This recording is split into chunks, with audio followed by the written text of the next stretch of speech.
الرحمن الرحیم دوستانو د هر څه له مخکې زه منظور احمد فاروقي غواړم چې د مایکروسافټ اکسل 2014 اکسل پروګرام فارمولې تاسو ته په مکمل ډول اپلای یا عملي کړم.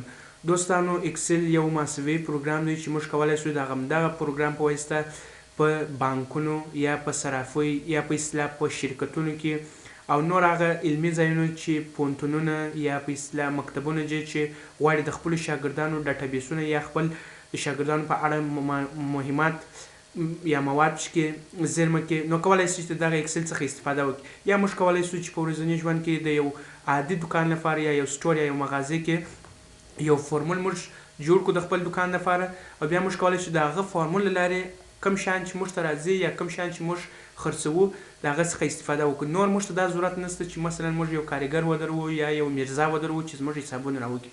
نو اکسل یو ماسوي پروګرام دی.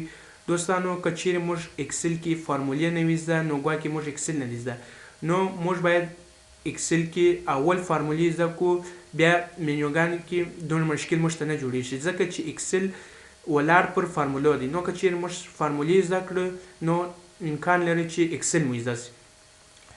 نو دوستانو د جد د مخه چې زه په درس ویلو فیل وکم او فارمولو باندې فیل وکم ځینې علامې یا ځینې مواد چې هغه موږ سره په فارمولو کې مرسته کوي نو زه غواړم چې تاسو ته هغه لنډه در معرفي کړم.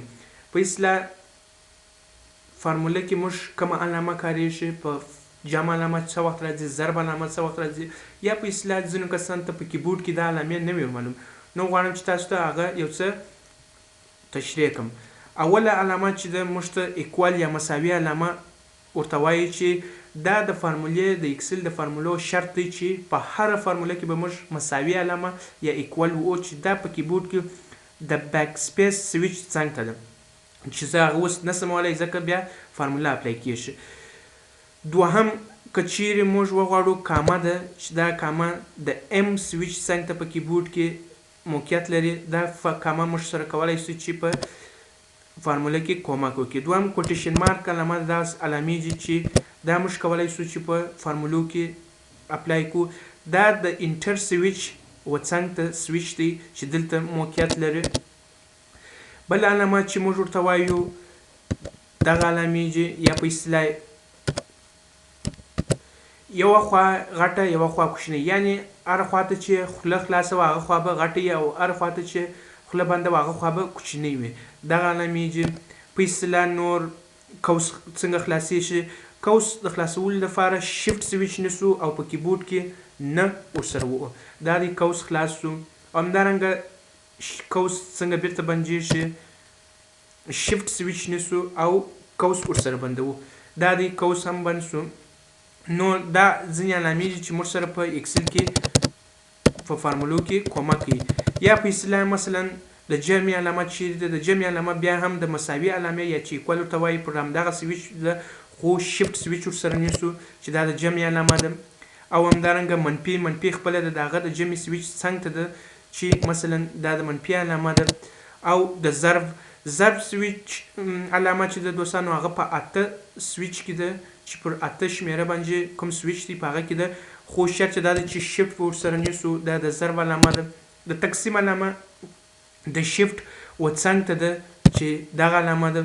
او همدارنګه دوستانو کوم وخت چې موږ یو رینج ورته ویل کېږي په اکسل کې یعنی ساحه کوم وخت چې موږ یو ساحه ورته انتخابو مثلا زه دا ساحه ورته داسې ورته انتخابوم نو دا موږ د موس په واسطه هم انتخابولی شو. او په کیبورډ کې 4 سویچ دي چې یو اپ ایرو ده یو ډاون ایرو ده یو لیفت ایرو ده یو رایټ ایرو ده.